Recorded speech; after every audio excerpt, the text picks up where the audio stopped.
বিসমিল্লাহির রহমানির রহিম। স্থানীয় সদস্য জনাব আনিসুর রহমান নাই তো? আনিসুর রহমান, আপনার সময় 6 মিনিট। ধন্যবাদ।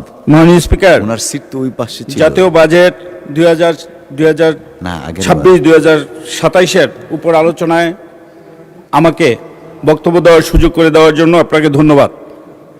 মাননীয় স্পিকার, বক্তব্য শুরুতেই আজকে শ্রদ্ধা ভরে স্মরণ করছি বহুদলীয় গণতন্ত্রের প্রবক্তা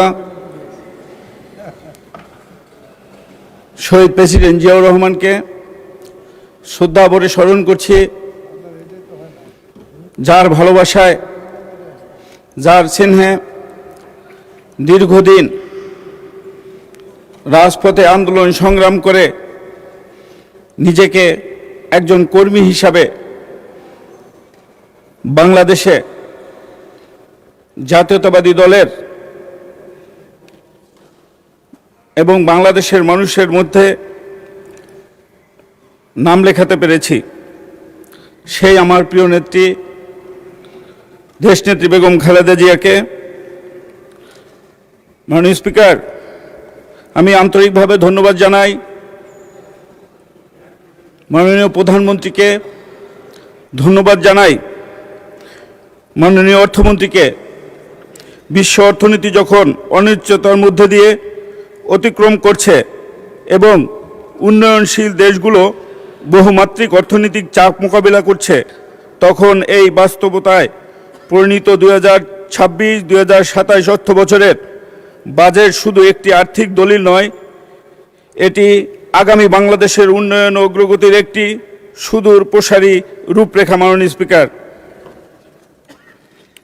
মাননীয় স্পিকার, বাংলাদেশ জাতীয়তাবাদী দলের রাষ্ট্র কাঠামো গঠনের 31 দফায় যেমন জনগণের মৌলিক অধিকার, ন্যায় বিচার ও অর্থনৈতিক মুক্তির বিষয়গুলো গুরুত্ব পেয়েছে, তেমনি এই বাজেটে সাধারণ মানুষের কল্যাণ, মৌলিক অধিকারের বিষয়গুলো প্রতিফলিত হয়েছে। মাননীয় স্পিকার, মাননীয় স্পিকার, আপনার মাধ্যমে মাননীয় প্রধানমন্ত্রীকে ধন্যবাদ জানাই। তিনি মালয়েশিয়া গিয়ে প্রথমেই কারাগারে থাকা রেমিডের যোদ্ধাদের খবর নিয়েছে এবং তাদের মুক্তি পাওয়ার জন্য সকল ব্যবস্থা তিনি করেছেন। মাননীয় স্পিকার, বিরোধী দলের একজন সম্মানিত সদস্য তার বক্তব্যে এই বাজেটকে লুটপাটের বাজেট এবং চানাচুর মার্কা বাজেট বলে আখ্যায়িত করেছেন। আমি বিনয়ের সঙ্গে বলতে চাই, এ ধরনের মন্তব্য বাস্তবতার সঙ্গে সঙ্গতিপূর্ণ নয়। এই বাজেট জনগণের কল্যাণের বাজেট, কৃষকের বাজেট, শ্রমিকের বাজেট, শিক্ষার্থী ও শিক্ষকদের স্বার্থ রক্ষার বাজেট, যুব সমাজের কর্মসংস্থানের বাজেট এবং দেশের মায়ের মর্যাদা ও নিরাপত্তা নিশ্চিত করার বাজেট।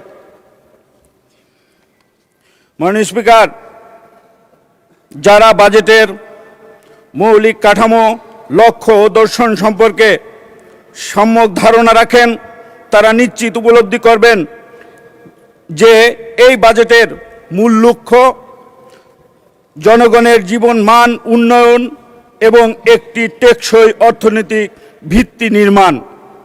মাননীয় স্পিকার, বিরোধী দল জনাব তারেক রহমানের ইউকে থাকা নিয়ে রাজপথে বিভিন্ন বক্তব্য করেন, আবার এটাও বলেন ভবিষ্যতে কোথায় থাকবেন সেই জায়গা ঠিক করবেন। মাননীয় স্পিকার, আমার অভিজ্ঞতা থেকে আমি বলছি, জনাব তারেক রহমান যখন অসুস্থ ছিলেন, যখন পিজি হসপিটাল থেকে তাকে ইউকের উদ্দেশ্যে বিমানবন্দরে নিয়ে যাওয়া হয়েছিল, তখন আমি সেই অ্যাম্বুলেন্সে থাকার সুযোগ পেয়েছিলাম। মাননীয় স্পিকার, আমি তার শরীরের অবস্থা দেখেছি।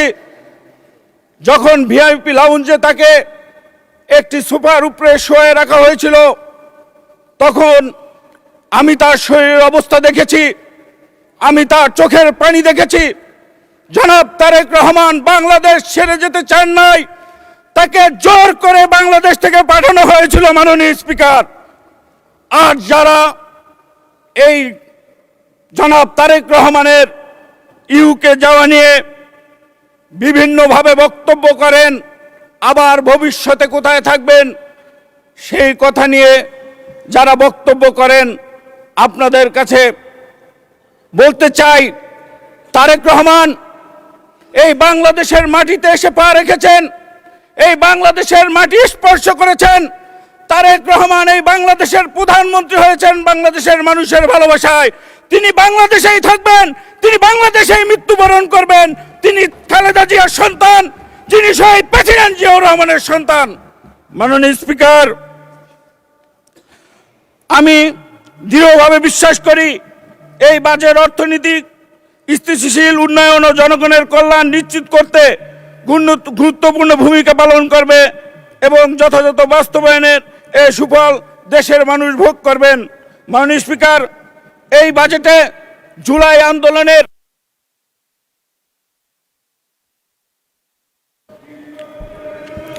জি, অসংখ্য ধন্যবাদ মাননীয় সদস্য, আপনাকে। আপনার সময় উত্তীর্ণ হয়েছে, ধন্যবাদ। আচ্ছা, ঠিক আছে, 2 মিনিট দেয়া হলো, বাজেটের উপর আলোচনা করবেন প্লিজ। আমি দীর্ঘদিন গুম ছিলাম, আল্লাহ আমার কিছুটা সময় বাড়িয়ে দিয়েছে। আপনিও আমাকে 5 মিনিট সময় দেন মাননীয় স্পিকার। দেন মাননীয় স্পিকার, 5 মিনিট সময় দেন। আমরা ফিরে না আসলে হয়তো বক্তব্য রাখার সুযোগ পেতাম না মাননীয় স্পিকার। মাননীয় স্পিকার, এ বাজেটে জুলাই আন্দোলনের শহীদ ও আহতদের কল্যাণে গৃহীত উদ্যোগের জন্য মাননীয় প্রধানমন্ত্রীকে ধন্যবাদ জানাই। একই সাথে গুম হওয়া ব্যক্তিদের পরিবারগুলোর পুনর্বাসন ও কল্যাণের বিশেষ বরাদ্দের বিষয়টি বিবেচনার জন্য সরকারের প্রতি অনুরোধ করছি। মাননীয় স্পিকার, আপনার মাধ্যমে সকল সদস্যদের নিকট অনুরোধ করছি, আমরা উপজেলা পরিষদে যে অফিস পেয়েছি সেই অফিসে জুলাই শহীদ পরিবার ও গুম হওয়া পরিবারের যে কোনো একজন যোগ্য সদস্যকে আমরা যদি আমাদের সেই উপজেলা অফিসে আমরা একজনের কর্মসংস্থানের ব্যবস্থা করতে পারি, তাহলে আমাদের এই জুলাই শহীদ পরিবার এবং গুম হওয়া পরিবার উপকৃত হবে। মাননীয় স্পিকার, আমি এর জন্য আমাদের সরকারি দল এবং বিরোধী দলের সকল সদস্যর প্রতি আহ্বান জানাই, আপনারা আপনাদের অফিসে সেই আপনাদের এলাকায় অবশ্যই শহীদ পরিবার আছে, সেই সকল শহীদ পরিবারের থেকে একজন সদস্যকে আপনারা চাকরি দেওয়ার ব্যবস্থা করবেন। আমিও দেব ইনশাআল্লাহ। মাননীয় স্পিকার, বাংলাদেশ জাতীয়তাবাদী দল এদেশে একাধিকবার ক্ষমতায় এসেছেন।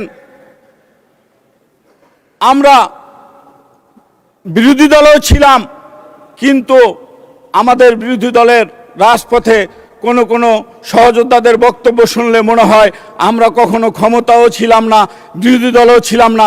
আমরা মনে হয় এবারেই মনে হয় প্রথম ক্ষমতা এসে টেবিলে বসেছি। অসংখ্য ধন্যবাদ মাননীয় সদস্য। আলোচনায় অংশগ্রহণ করবেন মৌলভীবাজার 3 আসন থেকে নির্বাচিত মাননীয় সদস্য জনাব নাসের রহমান। জনাব নাসের রহমান, আপনার সময় 7 মিনিট, ধন্যবাদ।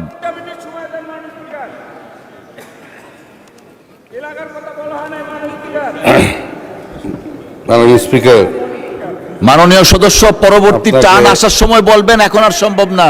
জনাব নাসের রহমান, আপনার সময় শুরু হয়েছে। আমার সময়টা চলে যাচ্ছে মাননীয় স্পিকার, আপনি আবার মিটারটাকে আবার নতুন করে ঘুরান। আমার মাননীয় সদস্য, এটা আমরা অ্যাডজাস্ট করে নিব, প্লিজ ক্যারি অন। মাননীয় স্পিকার, আপনাকে ধন্যবাদ। আজকে প্রথমবারের মতন বাজেটের উপরে বক্তব্য দিতে দাঁড়িয়েছি আমার এই সংসদীয় জীবনে। আগের টার্মে প্রয়োজন পড়ে নাই। মাননীয় স্পিকার, আজকে এই বাজেট বক্তব্য শুরুর আগে আমি সশ্রদ্ধ চিত্তে স্মরণ করছি আমাদের দলের প্রতিষ্ঠাতা, বহুদলীয় গণতন্ত্রের প্রতিষ্ঠাতা শহীদ প্রেসিডেন্ট জিয়াউর রহমান আর গণতন্ত্রের অতন্দ্র প্রহরী আপসীন নেত্রী আমাদের মাতা বেগম খালেদা জিয়াকে। মাননীয় স্পিকার, সেই সাথে বাজেটের উপর বক্তৃতা দাঁড়িয়ে আমি আমার মরহুম পিতার কথা স্মরণ না করে শুরু করলে জিনিসটা খারাপ দেখাবে বোধহয়। জনাব সাইফুর রহমান এই সংসদে 10 বার আর আগের পুরাতন সংসদে 2 বার 12 বার বাংলাদেশের জাতীয় বাজেট পেশ করেছেন। আজকে সশ্রদ্ধ চিত্তে তাকে স্মরণ করি তার প্রায় 17 বছর মৃত্যুর পর। মাননীয় স্পিকার, এই বাজেট নিঃসন্দেহে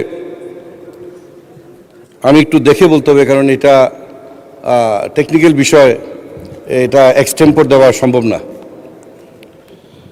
এই বাজেট নিঃসন্দেহে আকারে বিশাল সাইজ ও উচ্চাভিলাষী এবং ভাষায় সংস্কারমুখী। মাননীয় অর্থমন্ত্রী এটিকে বিনিয়োগ, প্রবৃদ্ধি, কর্মসংস্থান, সামাজিক সুরক্ষা ও জ্বালানি নিরাপত্তার বাজেট হিসেবে তুলে ধরেছেন। মাননীয় স্পিকার, এই বাজেটের কতগুলি সুফল পয়েন্টগুলি আমি তুলে ধরতে চাই।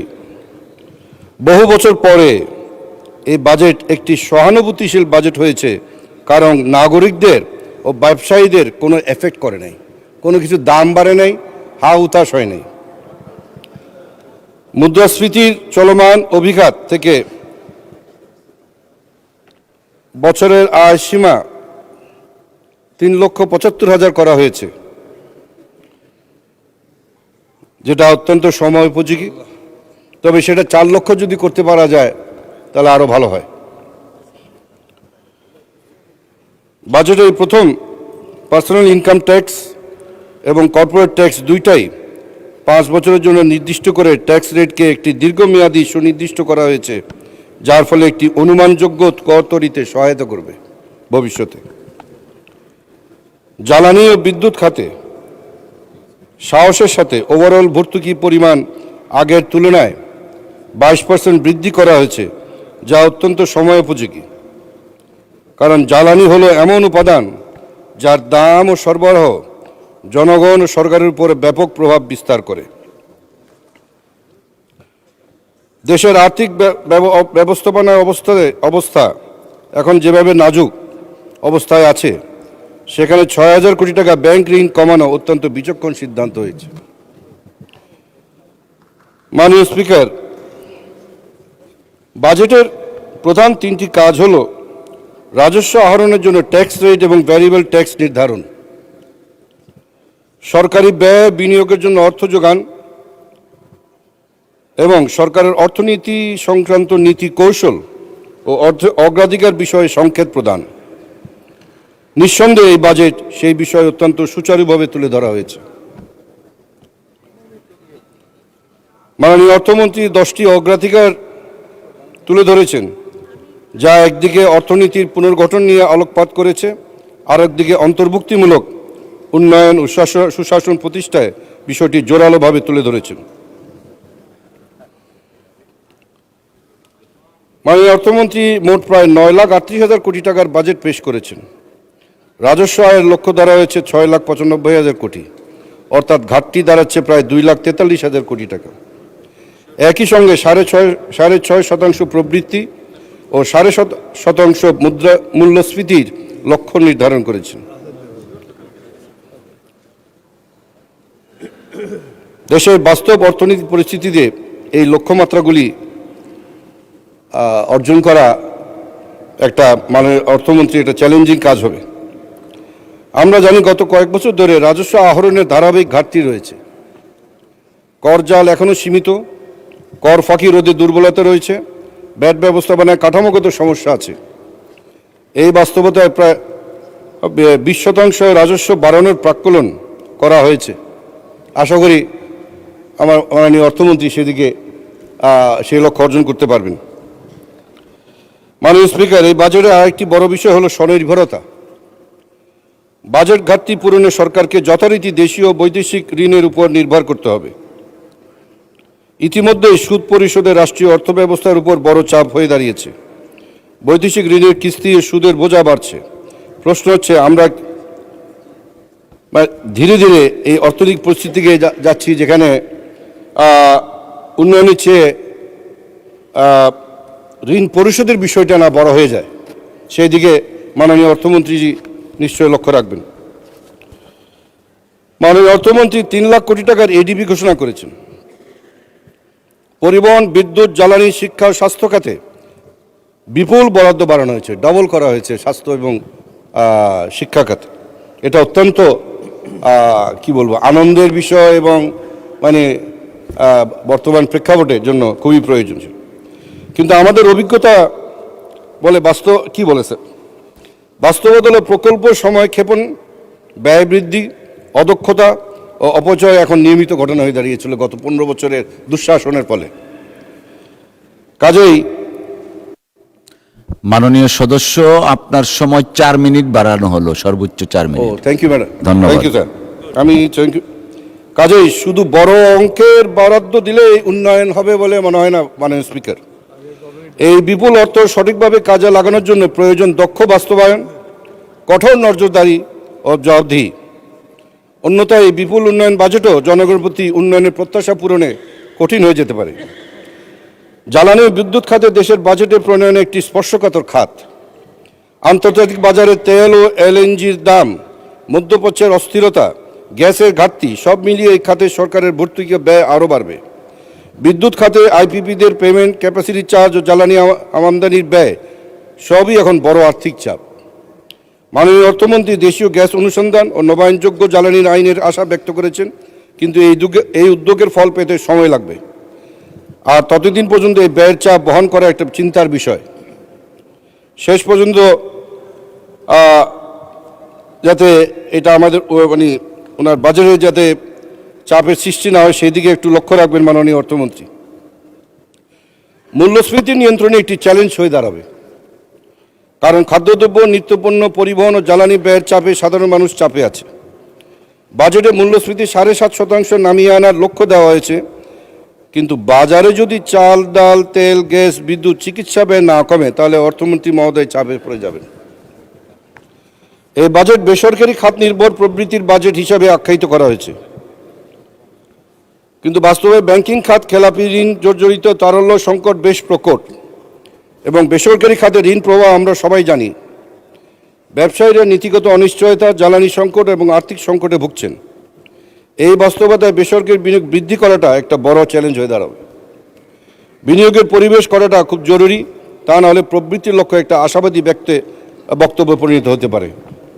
মাননীয় স্পিকার, এই বাজেট অনেক ইতিবাচক দিক আছে।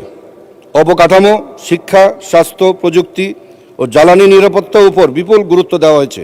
কিছু খাতে প্রণোদনা রাখা হয়েছে, কিন্তু একটি বাজেটের সাফল্য নির্ভর করে শুধু ঘোষণার উপর নয়, নির্ভর করে রাজস্ব আদায়ের সক্ষমতা, ব্যয়ের দক্ষতা, দুর্নীতি নিয়ন্ত্রণ, ঋণ ব্যবস্থা, মূল্যস্ফীতি নিয়ন্ত্রণ এবং জনগণের জীবন বাস্তব স্বস্তি ফিরিয়ে আনার উপর।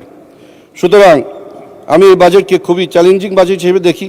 যদি রাজস্ব আদায় প্রাক্কলনের ধারে কাছে না আসে, যদি উন্নয়ন প্রকল্পসমূহ বাস্তবায়নের দীর্ঘসূত্রিতা না হয়, যদি জ্বালানি খাতের চাপ না কমে, বাড়তেই থাকে, যদি অভ্যন্তরীণ বৈদেশিক ঋণের বোঝা আরও ভারী হয়, তাহলে এই বাজেটে বড় বড় অঙ্গীকার শেষ পর্যন্ত বাস্তবায়ন হতে পারে। তবে এখানে একটা শেষ কথা বলে শেষ করতে চাই, বাজেটের সাফল্য সংখ্যায় নয়, মানুষের জীবন তার প্রভাব মাপা হয়, মানুষের জীবনে তার প্রভাবে মাপা হয়। ঘোষণা নয়, বাস্তবায়নে তার বিচার হয়। আমি দৃঢ় আশাবাদী মাননীয় প্রধানমন্ত্রী তারেক রহমানের বলিষ্ঠ নেতৃত্বে এই বাজেটের সিংহভাগ জনগণের কল্যাণে বাস্তবায়ন হবে ইনশাআল্লাহ। মাননীয় স্পিকার, আপনাকে ধন্যবাদ। আপনাকে ধন্যবাদ মাননীয় সদস্য। আলোচনায় অংশগ্রহণ করবেন কুমিল্লা 9 আসন থেকে নির্বাচিত মাননীয় সদস্য জনাব মোহাম্মদ আবুল কালাম। জনাব মোহাম্মদ আবুল কালাম আপনার সময় 6 মিনিট। ধন্যবাদ।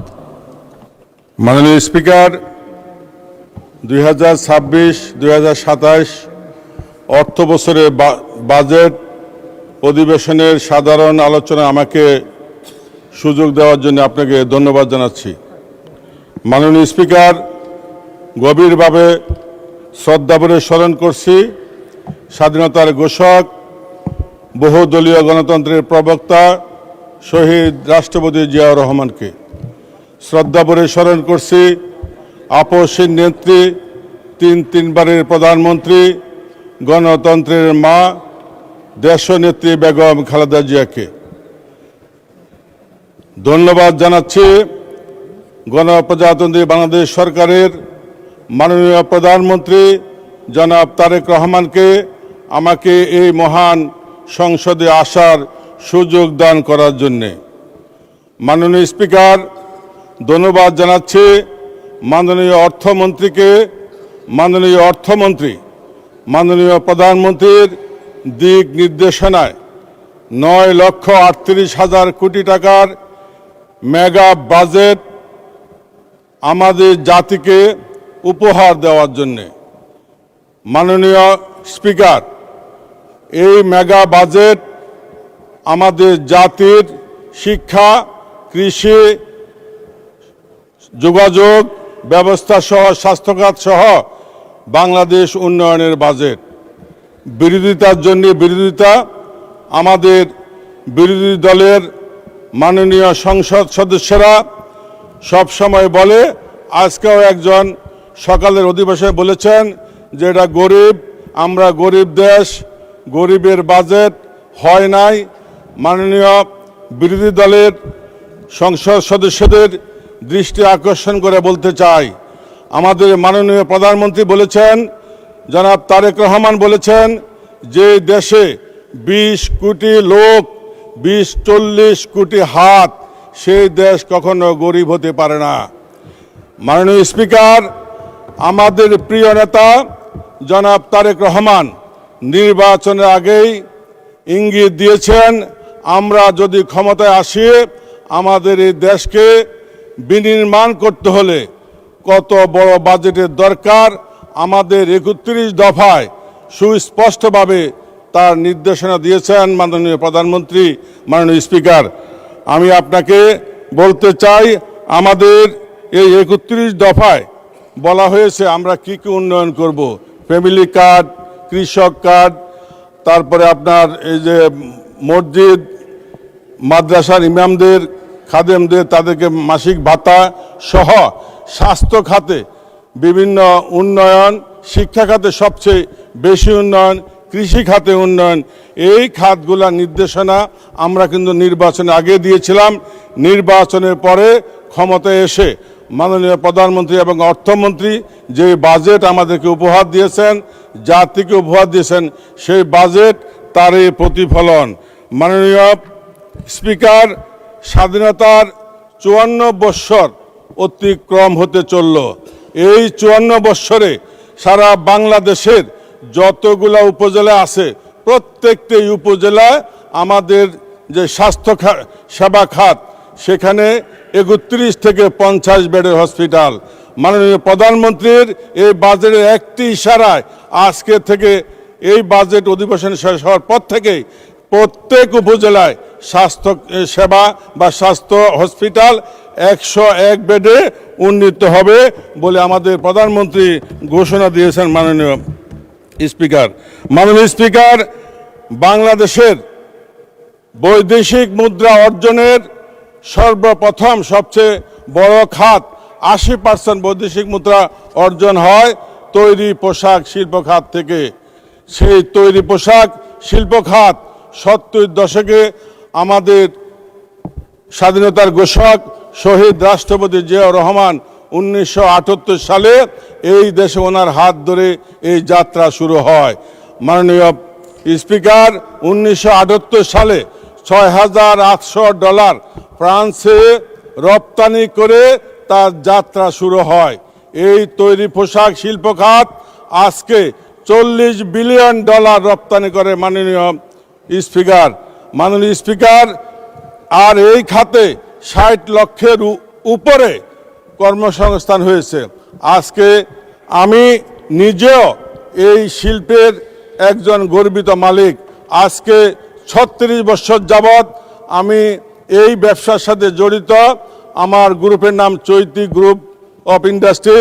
মাননীয় স্পিকার, আমাদের স্পিনিং খাত নিয়ে আমি বলতে চাই, আমাদের গত 36 বছরে আমি একজন উদ্যোক্তা হিসাবে কাজ করে আসছি। মাননীয় স্পিকার, এই কাজ করার সুবাদে, কাজের সম্মানে আমি বাংলাদেশ টেক্সটাইল মিলের সিনিয়র সহসভাপতি বর্তমানে দায়িত্বে আছি। আমি বাংলাদেশ গার্মেন্টস অ্যাসোসিয়েশন আমি সাবেক পরিচালক ছিলাম। আমি বর্তমানে সম্মিলিত পরিষদের সাধারণ সম্পাদক হিসেবে দায়িত্ব পালন করে আসছি। সেই হিসাবে বিগত ফ্যাসিস্ট সরকারের আমলে বন্ধ হয়ে যাওয়া কারখানাগুলোর মালিকদের সাথে আমার আসা যাওয়া যোগাযোগ আছে। মালিক তাদের সাথে জি, আপনাকে আর 2 মিনিট সময় বাড়িয়ে দেয়া হলো, দয়া করে 2 মিনিটে শেষ করবেন। মাননীয় স্পিকার, আমাদের বাংলাদেশে 500-র উপরে স্পিনিং মিল আছে, যাতে ইনভেস্টমেন্ট আছে প্রায় $23 বিলিয়ন। 250-র উপরে কারখানা বন্ধ। আমাদের মাননীয় অর্থমন্ত্রীকে ধন্যবাদ জানাই, উনি পলিস্টার ফ্ল্যাক্স ফাইবারের উপরে 5% ট্যাক্স নির্ধারণ করেছেন, এই কারণে যে এটা এই দেশে তৈরি হয়। আমি বিনয়ের সহিত বলতে চাই, এই যে 500 স্পিনিং মিল যেই সুতা উৎপাদন করে, সেই সুতা বাংলাদেশের চাহিদা মিটাইয়াও বিদেশে রপ্তানি করতে পারি, কিন্তু প্রতিবেশী দেশের চাপে আমাদের উৎপাদন ব্যাহত হচ্ছে, ইন্ডাস্ট্রি বন্ধ হয়ে যাচ্ছে। আমাদেরকে এখান থেকে উদ্ধার করার জন্য আমরা চাই এই সুতার উপরে বিদেশ থেকে যেই সুতা আসবে সেই সুতার উপরে 10% শুল্ক আরোপ করার জন্য। মাননীয় স্পিকার, আমি আমার লাকসাম অনর্গঞ্জনে কিছু বলতে চাই। মাননীয় স্পিকার, লাকসাম একটি ঐতিহ্যবাহী উপজেলা। লাকসাম নবাব ফয়জুন্নেসা ডিগ্রি কলেজ 294 একর জায়গার উপরে নবাব ফয়জুন্নেসা বাড়ি এবং ডিগ্রি কলেজ, এখান থেকে 5 একর জায়গা নিয়ে জাদুঘর করা হয়েছে। আমাদের লাকসামের এই ঐতিহ্যবাহী জমিদার বাড়ি, নবাব বাড়ি এবং এই কলেজ রক্ষা করতে হলে আমাদেরকে লাকসামে একটি বিশ্ববিদ্যালয় স্থাপন করতে হবে। মাননীয় স্পিকার, মুজাফরগঞ্জ ইউনিয়ন একটি ঘনবসতি এবং যোগাযোগের বিশাল ব্যবস্থা। এই মুজাফরগঞ্জকে পৌরসভায় রূপান্তরিত করার জন্য আমাদের জোর দাবি জানাচ্ছি। মাননীয় speaker, Laksam pilot girls high স্কুলকে সরকারিকরণের জন্য আমি বিনীত অনুরোধ জানাচ্ছি। মাননীয় স্পিকার, এবং মনোহরগঞ্জে এবং লাকসামে স্বতন্ত্র 2টি। অসংখ্য ধন্যবাদ মাননীয় সদস্য। আলোচনায় অংশগ্রহণ করবেন রংপুর 4 আসন থেকে নির্বাচিত মাননীয় সদস্য জনাব আক্তার হোসেন।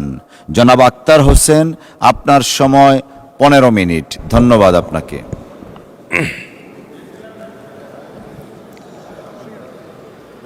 মাননীয় স্পিকার, আপনাকে ধন্যবাদ। আজকে আমরা 2026 এবং 27 অর্থ বছরের বাজেট নিয়ে পর্যালোচনার জন্য এখানে বসেছি। ঠিক সেই সময়টাতে আমাদের অর্থনীতির বর্তমানে কি হালত, সেটা আমাদের একটু দেখে আসা প্রয়োজন। আমরা যদি বিগত দিনে আওয়ামী লীগের সময়কালটা আমরা খেয়াল করে দেখি, একটা শ্বেতপত্র প্রকাশিত হয়েছে। সেই শ্বেতপত্র বলছে যে বাংলাদেশ থেকে আওয়ামী লীগের সময়কালে $240 বিলিয়ন, যেটা টাকার অঙ্কে প্রায় 30 লক্ষ টাকা বাংলাদেশ থেকে সেটাকে পাচার করা হয়েছে। এত বিশাল 30 লাখ কোটি টাকা এটা বাংলাদেশ থেকে পাচার করা হয়েছে। এত বিশাল একটা অঙ্ক বাংলাদেশ থেকে পাচার হয়ে গেছে। দেশের অর্থনীতিটা এখন একটা ঝুপড়ির মতো আছে, যে ঝুপড়িতে আসলে টাকা পয়সা নাই, একটা খালি একটা জায়গার মধ্যে আমরা আছি। এটা আরও সত্য হয় সেই সময়টাতে যখন আমরা দেখি যে বাংলাদেশের আসলে ঋণের পরিমাণটা কত। এ সরকার যখন দায়িত্ব গ্রহণ করে সে তখন ঋণের পরিমাণটা ছিল 23 লাখ কোটি টাকার মতো, কিন্তু এই কয়েক মাসেই এই ঋণের পরিমাণ কিন্তু আরও 1 লাখ কোটি টাকার উপরে বেড়ে এখন 24 লাখ কোটি টাকা এটা রূপান্তরিত হয়েছে। অর্থাৎ সরকার ক্ষমতা গ্রহণ করার পরেই মাঝখানের এই 4 মাস সময়কালে আরও 1 লক্ষ কোটি টাকা ঋণের জালে দেশকে কিন্তু বেঁধে ফেলা হয়েছে। মাননীয় স্পিকার, আমরা যদি খেলাপি ঋণের দিকে তাকাই, আমাদের লাখ লাখ টাকা এটা খেলাপি ঋণের মধ্যে আছে। এমনকি এই অবস্থা হয়ে আছে যে আমাদের এই সংসদের 2 জন সংসদ সদস্য তারা এখনো পর্যন্ত শপথ গ্রহণ করতে পারেন নাই, কারণ তারা এখনো পর্যন্ত কোর্টে এই খেলাপি ঋণের ইস্যুর মধ্যে তারা আটকে আছেন। এখনো পর্যন্ত সরকারি দলের তরফ থেকে কিন্তু সে ব্যাপারে কোনো ব্যাখ্যা বিশ্লেষণ এখনো পর্যন্ত আনা হয় নাই। অর্থাৎ এই খেলাপি ঋণের যে বিষয়টা, সেটা আমাদের অর্থনীতিকে একেবারে পঙ্গু অবস্থায় নিয়ে গেছে। আমরা আমাদের মূল্যস্ফীতি, মুদ্রাস্ফীতির যদি দিকে তাকাই, এটা 2 অঙ্কের ঘরে আছে, 10% কাছাকাছি। আমরা আমাদের জিডিপির দিকে যদি তাকাই, আমাদের জিডিপি এটা 4% একটুখানি বেশি অবস্থায় আছে প্রবৃদ্ধির হার। এমন একটা অবস্থায় আমরা এসে আমাদের এই বাজেটটা ঘোষণা করছি, যে সময়টাতে আমরা বলছি যে এই বাজেটটা ঘোষণা হওয়ার পরে জিনিসপত্রের দাম বাড়ে নাই, যেটা সরকারি দলের দাবি। কিন্তু বাস্তবতা হলো এই বাজেটটা ঘোষণা করার আগেই সরকার তার এই 3 মাসের সময়কালের মধ্যেই 2 দফায় তারা বিদ্যুৎ এবং জ্বালানির দাম তারা বৃদ্ধি করেছেন। এবং যখন বিদ্যুৎ এবং জ্বালানির দাম বৃদ্ধি করা হয়, পাশাপাশি এই জিনিসটা পরিবহন সেক্টরে যেমন প্রভাব ফেলে, তেমনি করে উৎপাদনের ব্যয় বৃদ্ধি করে সমস্ত জিনিসপত্র দিতে দামগুলো বৃদ্ধি হয়ে যায় মাননীয় স্পিকার। অর্থাৎ সরকার শুধু বাজেট ঘোষণা করার পরে জিনিসের দাম বেড়েছে, ব্যাপারটা এমন নয়। সরকার ক্ষমতা গ্রহণ করার পরেই বাজেট ঘোষণার আগে থেকেই জিনিসপত্রের দাম বাড়ানোর যে মেকানিজম, সেটা শুরু করেই বাজেট ঘোষণায় বসেছে মাননীয় স্পিকার। মাননীয় স্পিকার, আমরা যদি সরকারের এই অর্থনৈতিক সেক্টরগুলোতে আমরা যদি বিদেশ থেকে ঋণ নিয়ে আসার যে প্রক্রিয়া, সেটার দিকে আমরা যদি তাকাই, আমরা দেখলাম যে সরকার IMF এর কাছ থেকে, বিশ্বব্যাংকের কাছ থেকে তারা ঋণ নিয়ে আসতে চায়। কিন্তু গত বসন্তকালীন বৈঠকে যখন আমাদের অর্থমন্ত্রী তিনি আমেরিকায় গিয়েছিলেন, সেখানে কিন্তু IMF কোনো ঋণ ছাড় করতে চায় নাই। কেন চায় নাই? কারণটা হলো IMF চেয়েছিল বাংলাদেশের অর্থনৈতিক খাতগুলোতেও একটা বড় ধরনের সংস্কার আসুক। কিন্তু আমরা খেয়াল করে দেখলাম কি, অর্থনৈতিক খাতগুলোতে কোনো ধরনের সংস্কার, সেটা তো অন্য কোনো বিষয়েও তো সংস্কার হচ্ছে না, অর্থনৈতিক বিষয়গুলোতে কোনো ধরনের সংস্কারের ব্যাপারে বিএনপি সরকারের তরফ থেকে কোনো ইতিবাচক সাড়া ছিল না। এতদিনে এসে তারা NPR এর নীতি এবং এটা ব্যবস্থাপনা, সেই জিনিসগুলোকে আলাদা করার কথা বলছে। কিন্তু এই বিষয়টা কিন্তু অন্তর্বর্তীকালীন সরকারের সময়টাতে একটা অধ্যাদেশ তখন পাশ করা হয়েছিল, সেই অধ্যাদেশ এই সংসদে প্রেজেন্ট করা হয়েছিল, কিন্তু সরকার ক্ষমতা গ্রহণের পরে সেই অধ্যাদেশটাকে কিন্তু ল্যাপস করে দিয়েছে, সেই অধ্যাদেশটাকে কার্যকর করতে দেয় নাই। যদি সরকার সেই সময়টাতেই যদি সংস্কারের বিষয়গুলোকে মেনে নিত, যদি আর্থিক ব্যবস্থাপনার সংস্কারগুলো হয়ে যেত, সেক্ষেত্রে হয়তো বিদেশে যে ঋণের ক্ষেত্রে গিয়ে আমাদের অর্থমন্ত্রীকে খালি হাতে ফিরে আসতে হলো, সেই রকম ধরনের পরিস্থিতিতে আমাদেরকে নাও পড়তে হতো। মাননীয় স্পিকার, আমরা যদি আমাদের ব্যাংক খাতের দিকে তাকাই, ব্যাংক খাতে এক ধরনের অরাজকতা চলতেছে। শুধু ইসলামী ব্যাংকের ব্যাপারে আমি বলবো না, ইসলামী ব্যাংকে কি ধরনের অরাজকতা চলছে এটা আপনারা সকলেই জানেন। এর বাইরে গিয়ে আরও 5টি ব্যাংক আছে যে ব্যাংকগুলোকে একীভূতকরণ করা হয়েছে। অত্যন্ত দুঃখের বিষয়, এই 5টি ব্যাংক যেটাকে একীভূতকরণ করা হয়েছে, এই ব্যাংকগুলো যেসব আগের মালিকদের কাছে ছিল, তারাই সেখান থেকে লুটপাট করে টাকা পয়সা পাচার টাচার করে এই ব্যাংকগুলোকে একেবারে দেউলিয়ার পর্যায়ে নিয়ে গেছে, খালির পর্যায়ে নিয়ে গেছে। সেই ব্যাংকগুলোতে যাতে করে পূর্বের মালিকেরা আবারও বহাল হতে পারেন, এমন ধরনের একটা আইন এখানে পাশ করা হয়েছে। যে ব্যাংক রেজুলেশন আইনতে পাশ করা হলো, সেই ব্যাংক রেজুলেশন আইনের 18 নম্বর ধারার মধ্যে এই জিনিসটা বলা হলো যে এই ব্যাংকের মালিকেরা যারা আছেন, তারা যদি 7.5% টাকা তারা যদি ব্যাক করতে পারেন, তাহলে তাদের কাছে আবারও ব্যাংকের মালিকানা বুঝায় দেওয়া হবে। আমাদের প্রশ্ন হলো মাননীয় স্পিকার, যেসব মালিকেরা এই ব্যাংকগুলোকে দেউলিয়া করেছে, টাকা পাচার করেছে, এই ব্যাংকগুলো থেকে লুটপাট করেছে, সেই মালিকগুলোর কাছেই মাত্র 7.5% টাকার কথা বলে, ব্যাক দেওয়ার কথা বলে, আবারও সেই মালিকদের কাছেই ব্যাংকগুলোকে পুনরায় ফিরিয়ে দেওয়ার ফায়দা কি হতে পারে, সেটা আমাদের মাননীয় অর্থমন্ত্রী যদি আমাদেরকে বলেন, তাহলে আমরা এই সংসদে কৃতজ্ঞ থাকতে পারি। মাননীয় স্পিকার, আমরা যদি আমাদের মোটা দাগে এখন বাজেটের দিকে যদি আমরা তাকাই, একটা বিশাল বড় বাজেট দেওয়া হয়েছে। এই বাজেটে 9,38,000 কোটি টাকার যে বাজেট, সেই বাজেটের মধ্যে 6,95,000 কোটি টাকা সেটার কথা বলা হয়েছে যে এটা আদায় করা সম্ভবপর হবে। এখানে ঘাটতি থেকে যাবে 2,43,000 কোটি টাকার মতো। কিন্তু আমরা যদি এই 6,95,000 কোটি টাকা যেটা আদায় করা হবে বলা হচ্ছে, সেটার দিকেও যদি আমরা তাকাই, তাহলে দেখব NPR-কে দেওয়া হয়েছে যে 6,04,000 কোটি টাকা NPR আদায় করবে। কিন্তু NPR-এ যদি আমরা পাস্ট রেকর্ডগুলো দেখি, 2024-25 অর্থ বছরে NPR মাত্র 369 লাখ কোটি টাকা তারা এখানে আদায় করতে পেরেছিল। এবং এই বছর যেটা চলতি অর্থ বছর, সেখানেও মাত্র 3.5 লাখ কোটি টাকার মতো তারা আদায় করতে পেরেছে।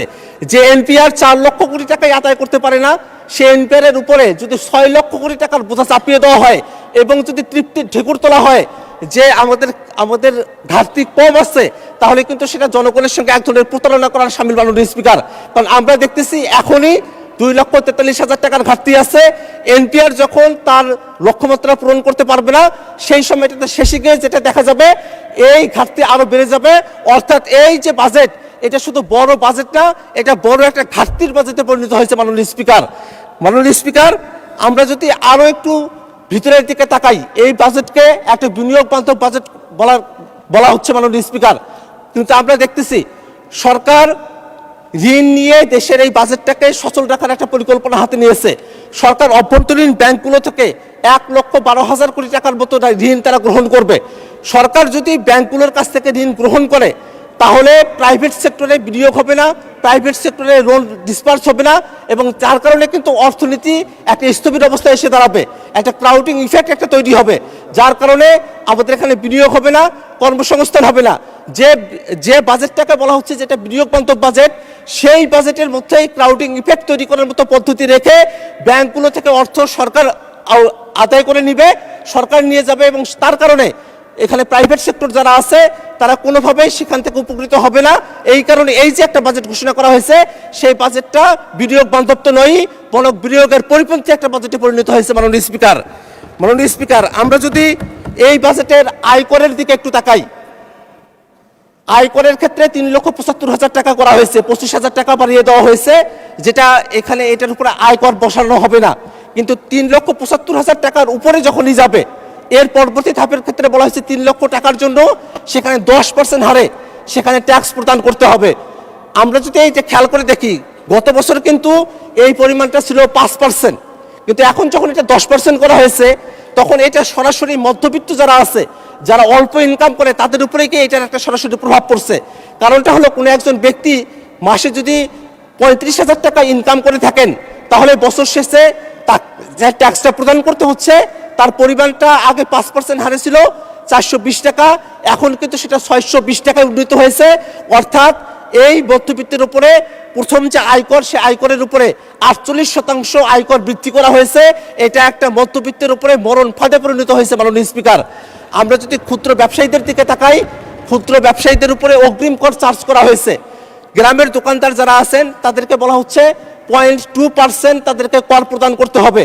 এই 0.2% কর কখন দেওয়া হবে? এটা অগ্রিম, অর্থাৎ যখনই তারা মালপত্র দোকানে নিয়ে আসতেছেন, ওই সময়টাতে যখন তারা ক্রয় করতেছেন, 1,000 টাকার মালপত্র যদি তারা তাদের দোকানে নিয়ে আসেন, তখনই তারা সরকারকে 2 টাকা তাদেরকে কর প্রদান করতে হবে।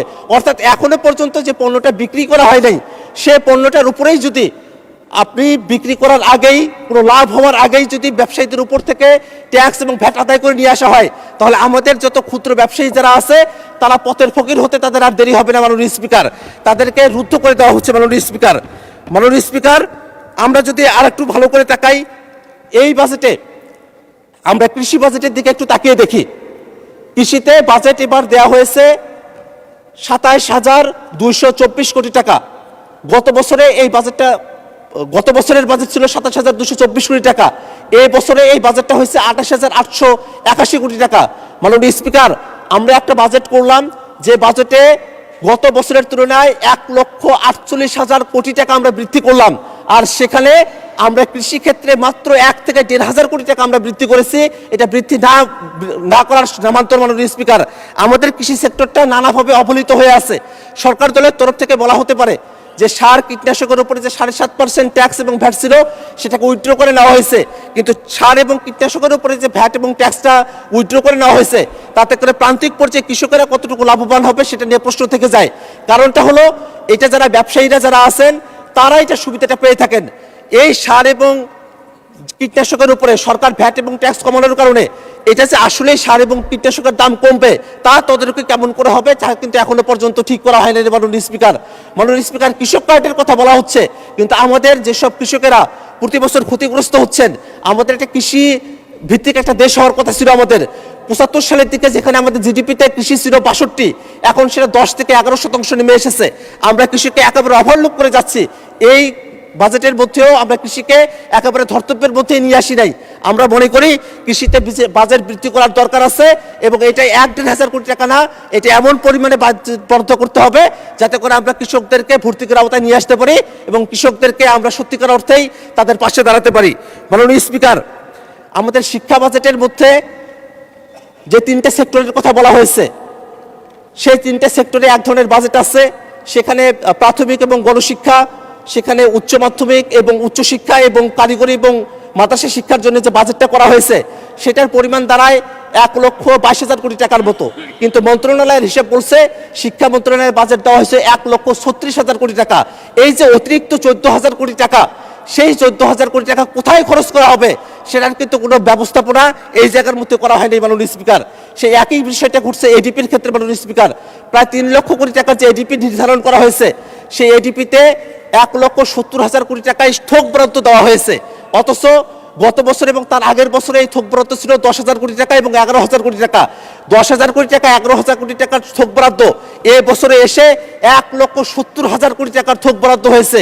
এত বিরাট যে উল্লম্ফন হলো, সেই উল্লম্ফনের কারণে এই থোক বরাদ্দগুলো সঠিকভাবে ডিস্ট্রিবিউটেড হবে কিনা সেটা নিয়ে কিন্তু একটা প্রশ্ন থেকে যাবে মাননীয় স্পিকার। কারণ আমরা দেখেছি ইতিমধ্যে সরকারি দল তারা যখন বরাদ্দগুলো বন্টন করেছেন তখন সরকারি দলের আসনগুলোতে তারা বরাদ্দ দিয়েছেন, বিরোধী দলের আসনগুলোতে তারা বরাদ্দ দেন নাই। সেক্ষেত্রে এডিপিতে যে 1,70,000 কোটি টাকা বরাদ্দ দেওয়া হয়েছে, সেই বরাদ্দটা সঠিকভাবে যে সারা দেশে সঠিক হিসাবের মাধ্যমে ন্যায্যতার ভিত্তিতে বৈষম্যহীনভাবে ডিস্ট্রিবিউট করা হবে তার গ্যারান্টি আমরা চাই মাননীয় স্পিকার। মাননীয় স্পিকার, আমাদের নবায়নযোগ্য জ্বালানির ক্ষেত্রে নিয়ে একটা কথা বলা দরকার মাননীয় স্পিকার। নবায়নযোগ্য জ্বালানিতে যে আমদানি শুল্ক ছিল, ভ্যাট ছিল এবং অগ্রিম কর ছিল, সেটা প্রত্যাহার করা হয়েছে, সেটা সাধুবাদযোগ্য। কিন্তু যদি আমরা এনপিআর এর এসআরওটার দিকে খেয়াল করে দেখি, যেটা কিছুদিন আগে জারি করা হয়েছে, তাতে আমরা খেয়াল করে দেখব এই সুবিধাটা শুধুমাত্র যারা বড় ব্যবসায়ী যারা আছেন এবং যারা সৌর বিদ্যুৎ প্রকল্পের মধ্য দিয়ে সরকারের সাথে বিদ্যুৎ ক্রয় চুক্তি ভিত্তিক একটা বন্দোবস্তের মধ্যে আছেন, তারাই শুধু লাভবান হবেন। কিন্তু যারা আবাসিক গ্রাহক আছেন, যারা কৃষক আছেন, ক্ষুদ্র যারা উদ্যোক্তা আছেন, তারা কিন্তু এটার মধ্য দিয়ে উপকৃত হবেন না। এই কারণে আমরা মাননীয় অর্থমন্ত্রীর কাছে আমরা এই বিষয়টা জানতে চাই যে আমাদের প্রান্তিক পর্যায়ে যাতে একজন তরুণ যিনি একজন উদ্যোক্তা হয়েছেন, একজন কৃষক এবং একজন আবাসিক গ্রাহক, তারাও যাতে নবায়নযোগ্য এই যে জ্বালানিতে ভ্যাট প্রত্যাহার করা হয়েছে সেই সুবিধাটা পায়, সেই ধরনের একটা ব্যবস্থাপনা যেন অর্থমন্ত্রী করেন, সে কারণে অর্থমন্ত্রীর দৃষ্টি আকর্ষণ করছে মাননীয় স্পিকার। মাননীয় স্পিকার, আমরা ভোটার আগে আমাদের এই বাজেটের মধ্যে এমন অনেকগুলো বিষয় আমরা দেখেছি, সময় তো শেষের দিকে চলে এসেছে, আর অনেকগুলো বিষয় বলার মতো হয়তো অবস্থায় থাকবো না। কিন্তু সামাজিক নিরাপত্তার যে খাতটা বৃদ্ধি করা হয়েছে, সামাজিক নিরাপত্তা খাতের মধ্য দিয়ে আমরা যদি একটা অলস অর্থনীতি তৈরি করতে চাই, তাহলে আমাদের জন্য এটা দিন শেষে এটা ক্ষতির একটা কারণ হতে পারে মাননীয় স্পিকার। আমাদের এখনকার সংকট কর্মসংস্থানের সংকট, কিন্তু কর্মসংস্থানের ব্যবস্থা না করে শুধু যদি প্রণোদনার মধ্য দিয়ে জাতিকে যদি স্থবির রাখার, অর্থাৎ জাতি তার কাছে কিছু প্রণোদনা দেওয়া হলো যেটা আবার সবার কাছে সমানভাবে পৌঁছাবে কিনা তারও এখনো পর্যন্ত গ্যারান্টি নাই। আর কর্মসংস্থানের ব্যাপারগুলোতে, বিনিয়োগের ব্যাপারগুলোতে যদি এই জায়গাটাতে একটা কমতি থেকে যায়, সেক্ষেত্রে কিন্তু আমরা জাতিকে অগ্রসর করতে পারবো না মাননীয় স্পিকার। মাননীয় স্পিকার, আমি আপনার সময় তো শেষ। আচ্ছা, 2 মিনিট দেয়া হলো, ধন্যবাদ। মাননীয় স্পিকার, আমাদের যে রংপুর অঞ্চল আছে, আমাদের রংপুর অঞ্চল আমরা বরাবরের মতো অবহেলিত। এই রংপুর অঞ্চল নিয়ে এই বাজেটের মধ্যে তেমন কোনো সুখকর বিষয় নাই। বরং আমি দেখলাম যে আমাদের রংপুর অঞ্চলে হাটিকমরুল এলাকা রংপুরের যে মহাসড়ক যেটা ছিল, সেখানে যে বরাদ্দটা দেওয়া হয়েছিল গত বছর, তার তুলনায় এবছর আরো বরাদ্দ কমিয়ে দেওয়া হয়েছে, বরাদ্দ সেখানে হ্রাস করা হয়েছে। আমাদের তিস্তা মহাপরিকল্পনা, সেটার আলোচনা এখনো পর্যন্ত এই বাজেটের মধ্যে কোথাও কোনোভাবেই প্রাসঙ্গিক হয়ে উঠতে পারে নাই। আমরা চাই আমাদের রংপুর অঞ্চলে, আমরা দীর্ঘ সময় ধরে বৈষম্যের শিকার হয়ে আছি, আমাদের উন্নয়ন বরাদ্দ এত কম গোটা রংপুর বিভাগের জন্য, এটা মাত্র 1% পর্যবেসিত হয় প্রায় বছরগুলোতে। আমরা চাই যে আমাদের উন্নয়ন বরাদ্দগুলো বৃদ্ধি করা হোক, রংপুর অঞ্চল অবহেলিত অঞ্চল, সেই অঞ্চলটা সামনের দিকে এগিয়ে যাক। মাননীয় স্পিকার, আমি বক্তব্যের একেবারে শেষ প্রান্তে এসেছি। আমাদের মাননীয় অর্থমন্ত্রী তার যখন বক্তব্য দিয়েছিলেন, সেই বক্তব্যে 234 পৃষ্ঠার বক্তব্যের মধ্যে একেবারে দ্বিতীয় পৃষ্ঠার মধ্যেই তিনি বলেছিলেন যে এই অর্থনৈতিক যে বিপর্যয় চলছে, সোশ্যাল ফ্যাব্রিকের যে ক্ষতিটা হয়েছে, এখান থেকে যদি আমরা পুষিয়ে উঠতে চাই তাহলে অবশ্যই আমাদেরকে রাজনৈতিক সংস্কার করতে হবে। কিন্তু মাননীয় স্পিকার, সেই রাজনৈতিক সংস্কার কি আমরা সরকারি দলের মধ্যে দেখতে পাই মাননীয় স্পিকার? মাননীয় স্পিকার, জনগণ গণভোটের রায় দিল, জনগণ এখানে সংবিধান সংস্কার পরিষদ গঠনের জন্য রায় দিল, এখনো পর্যন্ত সরকারি দল সংবিধান সংস্কার পরিষদের কথা তারা বলছে না। জনগণ স্বাধীন বিচার বিভাগের জন্য রায় দিয়েছে, এখনো পর্যন্ত সরকার দল সেটার ব্যাপারে কিছু বলছে না। আমরা যদি সুশাসন নিশ্চিত করতে না পারি, গণতন্ত্র নিশ্চিত করতে না পারি, সংস্কার যদি বাস্তবায়ন করতে না পারি, IMF এর কাছ থেকে আমাদের অর্থমন্ত্রীকে যেমন করে ফিরে আসতে হয়েছিল, সংস্কার বাস্তবায়ন করতে না পারলে বিরোধী দল সরকারি দলকেও জনগণের কাছ থেকে ফিরে আসতে হবে মাননীয় স্পিকার। অতএব আমরা সরকারের কাছে দাবি জানাবো, বাজেট বাস্তবায়ন করার সময় অবশ্যই জনগণের যে রায়, গণভোটের রায় বাস্তবায়ন করে সংবিধান সংস্কার পরিষদ গঠন করে তার মধ্য দিয়েই সঠিক পর্যালোচনার ভিত্তিতে আমরা সামনের দিকে এগিয়ে যাব, এই আহ্বান রেখে আমার বক্তব্য আমি শেষ করছি। আসসালামু আলাইকুম। ধন্যবাদ মাননীয় সদস্য। আলোচনায় অংশগ্রহণ করবেন চট্টগ্রাম ৭ আসন থেকে নির্বাচিত মাননীয় সদস্য জনাব হুম্মাম কাদের চৌধুরী। জনাব হুম্মাম কাদের চৌধুরী, আপনার সময় ৭ মিনিট। ধন্যবাদ। বিসমিল্লাহির রহমানির রহিম। মাননীয় স্পিকার, আপনাকে ধন্যবাদ। আমার বাজেটের উপরে আলোচনা শুরু করার আগে আমি আপনাকে একটু বলে রাখি, আমি বর্তমানে একটু কনফিউজড আছি। বেশ কয়েকদিন ধরে আমাদের বিরোধী দলের নেতাদের অনেকগুলি স্পিচ শুনলাম, শুনে একটা জিনিস বুঝতে পারলাম যে যখন আমাদের অর্থমন্ত্রী কোনো বড় ধরনের প্রজেক্টের কথা বলে তখন ওনারা নারাজ হন, কারণ বাজেটটা অনেক বড় হয়ে যাচ্ছে। তবে ওনারা যখন বক্তৃতা দেন, বক্তৃতার সময় শেষ হয়ে যাওয়ার পরে 2 মিনিট আবদার করে নেন নিজ এলাকার ব্যাপারে কথা বলার জন্য। নিজ এলাকার ব্যাপারে কথা বলতে গিয়ে তারা বলেন, বেশিরভাগই বলেছে 4 লেনের রাস্তা লাগবে, 20টা ব্রিজ লাগবে, কিছু কাঁচা রাস্তা পাকা করতে হবে, সব কিছুই বলল। কথাগুলো শুনে মনে হলো, উর্দুতে একটা কথা আছে, তুম করো তো চমৎকার, হাম করে তো থাক, আর বললামই না। স্পিচে চলে যায় মাননীয় স্পিকার। আমার বাবা বলেছিল, a budget is a moral document, for it reveals not only what a government can afford, but it also chooses to value.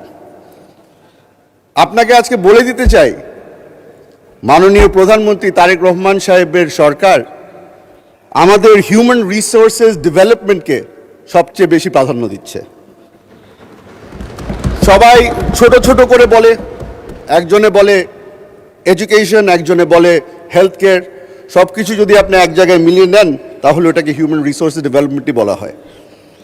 এখন এই জায়গাটায় যখন আমি আসি, আমাদের টেকনিক্যাল এডুকেশনের ব্যাপারে প্রথমবারের মতো আমি শুনতে পেরেছি যে বাংলাদেশ জাতীয়তাবাদী দলের সরকার একটি বড় অঙ্কের বাজেট আমরা তৈরি করেছি এই সেক্টরের জন্য।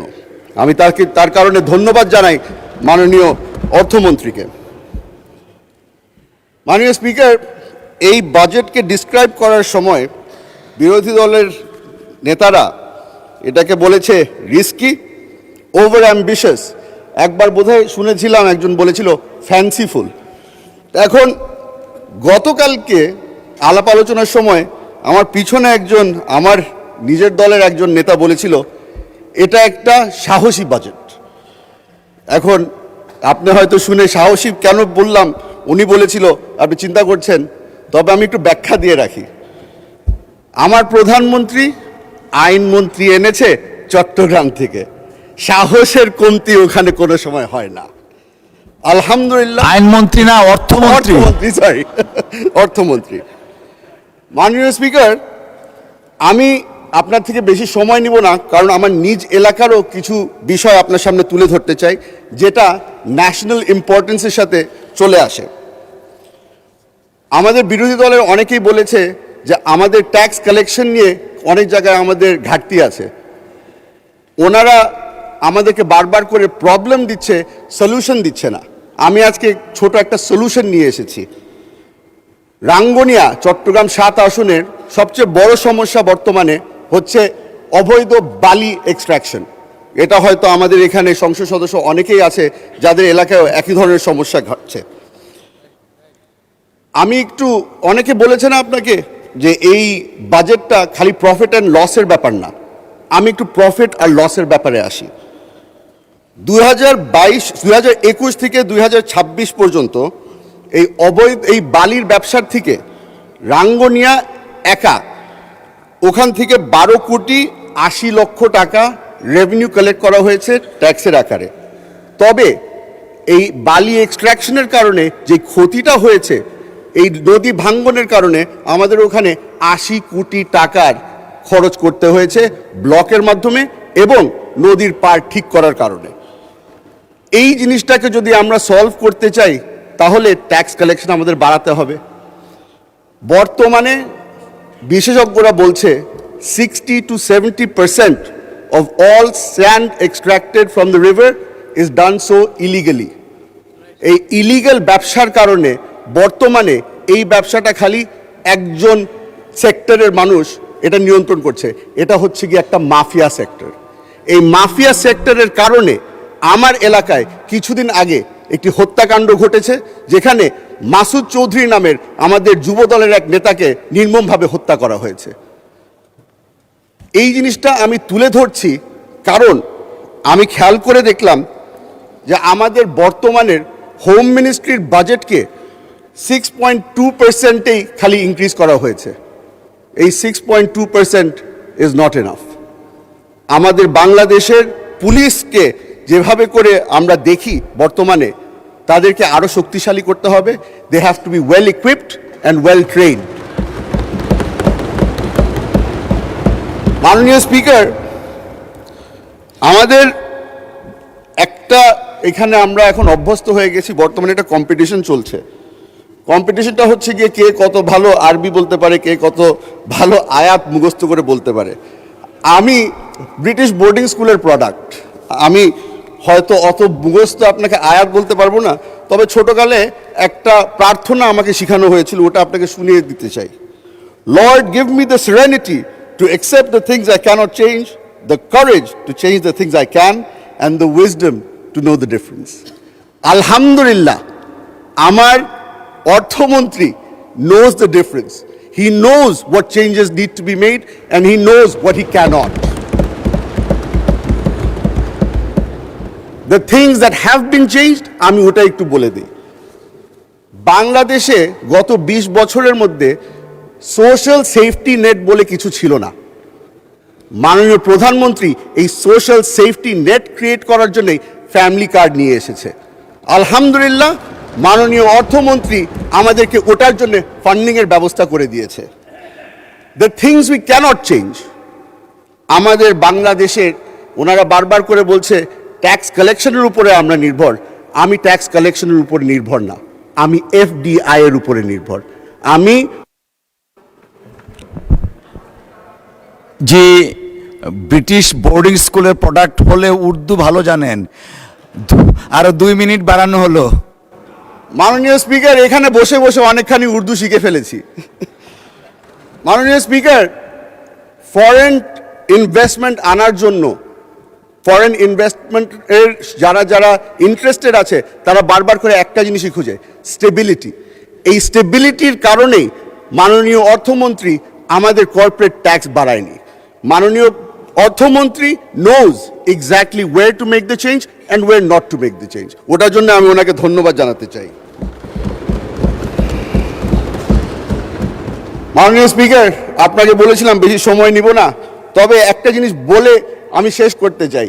আমাদের বিরোধী দলের বন্ধুরা বারবার করে বলে যে এই বাজেটটা অনেক বড় হয়ে গেছে, অনেক বড় হয়ে গেছে, মোটা বাজেট দেওয়া হয়েছে। সেই কারণে একটা মজার একটা জিনিস বলে দিতে চাই। I ask the opposition not to judge this budget on its waistline, but on its backbone. আমাদের অর্থমন্ত্রী এমন একটা ব্যাকবোন বানাতে চেষ্টা করছে যেটার উপরে আমরা নেক্সট 5 বছরের ডেভেলপমেন্ট আমরা দাঁড়া করাতে পারি। মাননীয় স্পিকার, আপনাকে ধন্যবাদ। আসসালামু আলাইকুম। ধন্যবাদ মাননীয় সদস্য। আলোচনায় অংশগ্রহণ করবেন খাগড়াছড়ি আসন নম্বর 298 জনাব আব্দুল ওয়াদুদ ভূঁইয়া। জনাব আব্দুল ওয়াদুদ ভূঁইয়া, আপনার সময় 7 মিনিট। ধন্যবাদ আপনাকে। মাননীয় স্পিকার, 2026-27 অর্থ বছরের জন্য প্রস্তাবিত 9,38,000 কোটি টাকার এই ঐতিহাসিক, সাহসী এবং দূরদর্শী বাজেটের উপর সাধারণ আলোচনায় অংশ নেওয়ার সুযোগ দেওয়ার জন্য আমি আপনাকে ধন্যবাদ জানাচ্ছি। মাননীয় স্পিকার, আমাদের জননেতা অর্থমন্ত্রী মহোদয় যে বাজেট এই মহান সংসদে পেশ করেছেন তা কেবল একটি বার্ষিক আয় ব্যয়ের খতিয়ান নয়, এটি গণ আকাঙ্ক্ষার উপর দাঁড়িয়ে একটি নতুন স্বনির্ভর বাংলাদেশ গড়ার বৈপ্লবিক ইস্তিহার। এই বাজেটের মূল সুর একটি গণতান্ত্রিক, মানবিক ও অন্তর্ভুক্তিমূলক অর্থনীতির দিকে যাত্রা। বিগত সরকারগুলোর রেখে যাওয়া ভঙ্গুর অর্থনীতিকে স্থিতিশীল করে একটি বৈষম্যহীন সমাজ বিনির্মাণের জন্য যে লক্ষ্য আমাদের সরকার নিয়েছে, এই বাজেট তার প্রথম শক্তিশালী পদক্ষেপ। আমি সরকারি দলের একজন সংসদ সদস্য হিসাবে এই জনবান্ধব বাজেটকে সর্বান্তকরণের সমর্থন জানাচ্ছি। মাননীয় স্পিকার, আমাদের সরকার প্রথাগত অর্থনীতির বাইরে গিয়ে এই বাজেট এমন কিছু ব্যতিক্রমী পদক্ষেপ নিয়েছে যা দেশের অর্থনীতিকে এক নতুন উচ্চতায় নিয়ে যাবে। মধ্যবিত্তের অর্থনৈতিক সুরক্ষা, বিশ্ববাজারের অস্থিরতার মধ্যেও আমাদের সরকার সাধারণ মানুষের কথা ভুলে যায়নি। ব্যক্তি পর্যায়ে করমুক্ত আয়সীমা বাড়িয়ে 3,75,000 টাকা করা হয়েছে, যা আগে 3 লক্ষ ছিল। এটি প্রমাণ করে আমাদের সরকার কর আদায়ের চেয়ে জনগণের স্বস্তিকে প্রাধান্য দেয়। মাননীয় নারীর অর্থনৈতিক ক্ষমতায়ন, নারী উদ্যোক্তাদের জন্য করমুক্ত টার্নওভারের সীমা 50 লক্ষ টাকা থেকে 1,70,000 লক্ষ টাকায় উন্নীত করা হয়েছে। এটি কেবল কোনো অনুদান নয় মাননীয় স্পিকার, এটি দেশের অর্ধেক জনগোষ্ঠীকে অর্থনীতির মূল চালিকা শক্তিতে রূপান্তর করার একটি ঐতিহাসিক পদক্ষেপ, উদ্যোগ। সবুজ ও টেকসই ভবিষ্যৎ, পরিবেশ বান্ধব বৈদ্যুতিক গাড়ি ইভি আমদানিতে যে ব্যাপক শুল্ক ছাড় দেওয়া হয়েছে তা ব্যতিক্রমধর্মী। এর মাধ্যমে আমাদের সরকার বিশ্বকে জানিয়ে দিল, আমরা কেবল বর্তমানের প্রবৃদ্ধি নয়, ভবিষ্যৎ প্রজন্মের জন্য একটি দূষণমুক্ত বাংলাদেশের স্বপ্নও দেখি। দেশীয় শিল্পের সুরক্ষা, ভোজ্য তেল উৎপাদন, দেশীয় প্রতিষ্ঠানগুলোকে 10 বছরের কর অবকাশ সুবিধা দেওয়া হয়েছে। এর ফলে আমদানি নির্ভরতা কমবে এবং মেড ইন বাংলাদেশ ব্র্যান্ড শক্তিশালী হবে। গঠনমূলক চ্যালেঞ্জ ও সরকারের দূরদর্শী সমাধান। মাননীয় স্পিকার, আমাদের বিরোধী দলের ভাইয়েরা হয়তো এই বাজেটের আকার ও রাজস্বের লক্ষ্যমাত্রা নিয়ে সমালোচনা করবেন, কিন্তু আমি তাদের মনে করে দিতে চাই, বড় স্বপ্ন না দেখলে বড় অর্জন সম্ভব নয়। আমরা চ্যালেঞ্জ লুকাতে চাই না, বরং তা মোকাবেলা করার সৎ সাহস রাখি। মূল্যস্ফীতি নিয়ন্ত্রণ বনাম প্রবৃদ্ধি। বাজেটে প্রবৃদ্ধির লক্ষ্যমাত্রা 6.5% এবং মূল্যস্ফীতি 7.5% নামানোর লক্ষ্য, তা অত্যন্ত সুসংহত। বাংলাদেশ ব্যাংক ইতিমধ্যে কঠোর মনিটরিং পলিসি গ্রহণ করেছে। বাজারের সিন্ডিকেট ভাঙতে এবং নিত্যপণ্যের সরবরাহ চেইন ঠিক রাখতে আমাদের সরকার কঠোর পদক্ষেপ নিয়েছে। Star tax net, not high tax rate. আমরা সাধারণ মানুষের উপর করের বোঝা বাড়াচ্ছি না। লটারি বা অনলাইনের গেমের মতো অনুৎপাদনশীল খাতে কর বাড়িয়ে 25% করা হয়েছে। এনবিআরের শতভাগ আধুনিকায়নের মাধ্যমে আমরা কর ফাঁকি রোধ করব। করের হার না বাড়ালেই করের আওতা ট্যাক্স নেট প্রসারিত করব। ব্যাংকিং খাতের সুশাসন, ব্যাংক খাতের শৃঙ্খলা ফিরিয়ে আনতে এবং খেলাপি ঋণের সংস্কৃতি চিরতরে বন্ধ করতে বাজেটে যে বিশেষ সংস্কার বরাদ্দ রাখা হয়েছে তা আগে কখনোই কোনো সরকার করার সাহস দেখায়নি। সফল বাস্তবায়নে সরকারি দলের এমপি হিসাবে সুনির্দিষ্ট প্রস্তাবনা। মাননীয় স্পিকার, এই বাজেটকে শতভাগ সফল করতে এবং মাননীয় প্রধানমন্ত্রীর ভীষণ বাস্তবায়নে আমি 3টি সুনির্দিষ্ট ও গঠনমূলক প্রস্তাব রাখছি। ফলাফল ভিত্তিক বাজেট তদারকি, শিক্ষা ও স্বাস্থ্য খাতে যে বিপুল বরাদ্দ দেওয়া হয়েছে তা যেন মাঠ পর্যায়ে শতভাগ বাস্তবায়িত হয়। খরচের খতিয়ানের পাশাপাশি খরচের হিসাবের খতিয়ানের পাশাপাশি প্রতিটি প্রকল্পের গুণগত মান যাচাইয়ের জন্য একটি বিশেষ তদারকি সেল গঠন করা হোক। সামাজিক নিরাপত্তায় ডিজিটাল বিপ্লব, প্রান্তিক জনগোষ্ঠীর জন্য সামাজিক নিরাপত্তা বেষ্টনীর পরিধি বাড়ানো হয়েছে। এই টাকা যেন কোনো মধ্যস্বত্বভোগী ছাড়া সরাসরি প্রকৃত গরিব মানুষের হাতে পৌঁছায়, সেজন্য শতভাগ মোবাইল ক্যাশলেস পেমেন্ট নিশ্চিত করতে হবে। যুব কর্মসংস্থানে বিশেষ সেল, দেশের শিক্ষিত ও বেকার তরুণ সমাজের জন্য কর্মসংস্থান সৃষ্টি করতে স্টার্ট আপ ও ফিন্যান্সারদের জন্য ফিন্যান্সারদের জন্য আইটি খাতে করমুক্ত সুবিধা আরও বাড়ানোর অনুরোধ করছি। মাননীয় স্পিকার, সরকার সারা দেশের সুষম উন্নয়নের জন্য যে বিশাল কর্মযোগ্য বরাদ্দ বাজেট রেখেছে, তার আলোকেই আমি আমার নির্বাচনী এলাকা দেশের অন্যতম দুর্গম ও অনগ্রসর অঞ্চল খাগড়াছড়ি পার্বত্য জেলার মানুষের ভাগ্য বদল ও স্থায়ী অর্থনৈতিক মুক্তির জন্য এই বাজেট থেকে সুনির্দিষ্ট কিছু বিশেষ বরাদ্দ দাবি করছি। বিশেষ থোক বরাদ্দ, প্রশাসনিক সংস্কার। মাননীয় স্পিকার, আমার নির্বাচনী এলাকা খাগড়াছড়ি পার্বত্য জেলা 3টি পৌরসভা এবং 9টি উপজেলা নিয়ে গঠিত। ভৌগোলিক অবস্থান ও বাস্তবতার দিক থেকে দেশের অন্যান্য সাধারণ জেলার তুলনায় আমার এই পার্বত্য জেলা সম্পূর্ণ ভিন্ন, অত্যন্ত দুর্গম, যার আয়তন ও উপজেলার সংখ্যা দেশের অনেক জেলার চেয়েও বেশি। কিন্তু জাতীয় বাজেটে এর আসন ভিত্তিক সাধারণ বরাদ্দ আমার আসনের জন্য আসে, তখন 9টি উপজেলা ও 3টি। মাননীয় সদস্য, সময় শেষ হয়ে গেছে। ঠিক আছে, 2 মিনিট বাড়ানো হলো। এই বিশাল অঞ্চলে উন্নয়ন নিশ্চিত করতে আমাকে চরম হিমশিম খেতে হয়। মাত্র 1টি বা 2টি উপজেলা নিয়ে গঠিত আসনের সমান বরাদ্দ দিয়ে এ বিশাল দুর্গম পার্বত্য অঞ্চলের সুষম উন্নয়ন সাধন কোনোভাবেই সম্ভব নয়। মাননীয় স্পিকার, আমার এলাকা স্বাস্থ্যসেবা খুবই পিছিয়ে আছে, তাই আমি স্বাস্থ্যখাত থেকে একটি মেডিকেল কলেজের পাশাপাশি আধুনিকায়নের হাসপাতালগুলোকে আধুনিকায়ন করা দাবি জানাচ্ছি। মাননীয় স্পিকার, আমাদের শিক্ষা খাত থেকে আমি এখানে কৃষি বিশ্ববিদ্যালয়ের জন্য দাবি জানাচ্ছি এবং আমাদের এখানে বনায়নের জন্য একটা বনায়ন গবেষণা কেন্দ্র স্থাপনের আবেদন জানাচ্ছি। পাশাপাশি আমাদের শিক্ষা বা স্কুল কলেজগুলোর অবস্থা খুব করুন।